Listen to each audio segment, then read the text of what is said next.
আসলে 115 টাকা কোন বেসিসে কত টাকা আপনি কত টাকা করে কিনছেন? এইটা স্যার আমাদের নাই কি জানি রেট ছিল না, এর জন্য আমরা কেন রেট নাই? কারণ হলো সরকার ট্যাক্স প্যাকেজে নিয়ে আসছে এগুলো। এই ধরনের পণ্য সরকার ট্যাক্স প্যাকেজে নিয়ে আসছে, যেটাকে স্মাগলিং করা পণ্য বলা হয়। কারণ আপনি অবশ্যই বাইরের থেকে আমদানি করবে যিনি আমদানিকারক এবং বাংলাদেশে যে যিনি উৎপন্ন করবেন এই উৎপাদক, এই দুই শ্রেণীর লোক ছাড়া আর কেউ পণ্যের মূল্য নির্ধারণ করতে পারবে না। এটা বাইরের দেশের পণ্য না, তাহলে যিনি আমদানি করে নিয়ে আসছেন তিনি একমাত্র মূল্যটা বসাবেন। আপনার এখানে কিন্তু মূল্য আপনি নিজে বসাইছেন। আর এই বিষয় হলো এই যে 45 টাকা এগুলো আপনি নিজে হাতে লিখে দিচ্ছেন, দেখা যায় না তো স্যার। না, এগুলো লেখা যাবে না, কারণ এটা এই মূল্যতে এটা তো আপনি তৈরি করেন না বা ইয়ে করেন না। যেমন দেখেন উনি যেটা বলে দেখেন এই যে এটা কিন্তু আমদানিকারক যিনি সরাসরি মূল্য বসায় দিচ্ছে এমআরপি, দেখেছেন? এবং এইটা হচ্ছে লিগ্যাল পণ্য, কিন্তু এই পণ্যটা কিন্তু লিগ্যাল না, এটা আমাদের দেশি পণ্য না।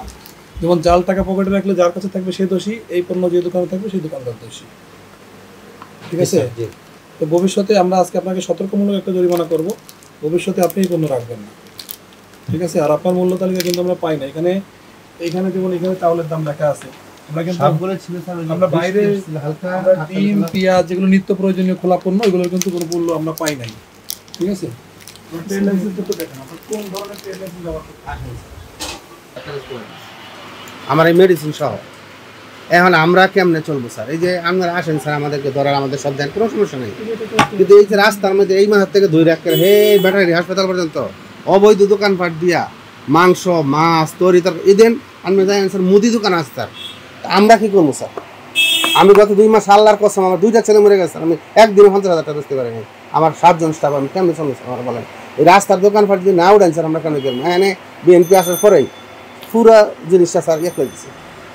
আর এই কথা তো মিলিয়ে গেলে আমাদের বয়সে বিএনপির লোকজন এইখানে একটা চক্র আছে স্যার, রাস্তার মধ্যে দোকানপাট দিয়া আমাদের বেচা কিনে একবার শেষ করে দিচ্ছে।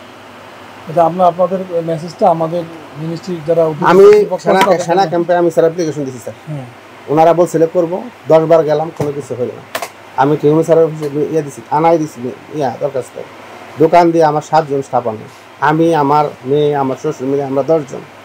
আমার মাসে স্যার 1,07,000 টাকা হইলো স্যার কি জানি স্যালারি, এদের স্টাফদের 85,000 টাকা ঘর ভাড়া স্যার। আমার দোকানের মধ্যে ফাট ডে 1500-1600 টাকা লাগে স্যার কারেন্ট বিল।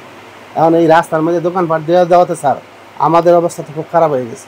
দয়া করে যদি পারেন স্যার, আল্লাহর রাস্তায় কিছু করেন আমাদের জন্য। আপনার মেসেজটা আমরা এর আগেও কয়েকজন দোকানদার থেকে পাইছি, আমরা এটা তো আসলে বাণিজ্য মন্ত্রণালয় বা ভোক্তা অধিকারের কাজ না, আপনারা সংশ্লিষ্ট জায়গায় নক করতে পারবেন স্যার। আমি মেসেজটা আমরা পৌঁছাই দিতে প্রতি মাসে স্যার আমার 1.5 লক্ষ টাকা লস হইতেছে স্যার। আপনি যেহেতু ভুক্তভোগী সিটি কর্পোরেশনে, আপনি নিজেও স্যার সিটি কর্পোরেশনে গেছি স্যার। শুনেন স্যার, সিটি কর্পোরেশনের অবস্থাটা কি? আমি একটা সিঁড়ি দিচ্ছি, দোকানে উঠবো, 2 দিন পরে কর্মকর্তা বদলায় আসে 200 টাকা 500 টাকা ঘুষ নেই। তাদের কাছে আমি 3 বার গেছি স্যার, 3 বার অ্যাপ্লিকেশন দিচ্ছি। দায়িত্ব, হ্যাঁ, আমরা তো আর সিটি কর্পোরেশনের দায়িত্বের বিষয়টা আমরা ইয়ে করতে পারবো না, আপনি সেখানে এই বিষয়টা তো নক করবেন, আর আমরা আমাদের যে দায়িত্বগুলো আমরা সেই বিষয়গুলো আপনাকে বলবো। আমি সিটি কর্পোরেশন 3 বার অ্যাপ্লিকেশন দিচ্ছি স্যার, আমরা সব ব্যবসায়ী দেয়া 7 জন ব্যবসায়ী দিয়ে দিচ্ছি স্যার।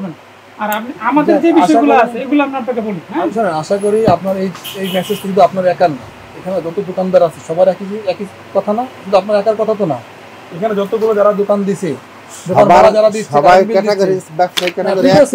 কিন্তু আমাদের অবস্থাটা খুব, যারা মুদি ব্যবসা করি আমাদের অবস্থাটা খুব খারাপ। কিন্তু এটা সবারই কনসার্ন আছে, আমরা উদ্যোতন কর্তৃপক্ষকে জানাই দিব যে আপনার এই মেসেজটা জানাই দিব, পাশাপাশি অন্যান্য দোকানদারও আমাদেরকে এই অনুরোধ করছে, আমরা জানাই দিব।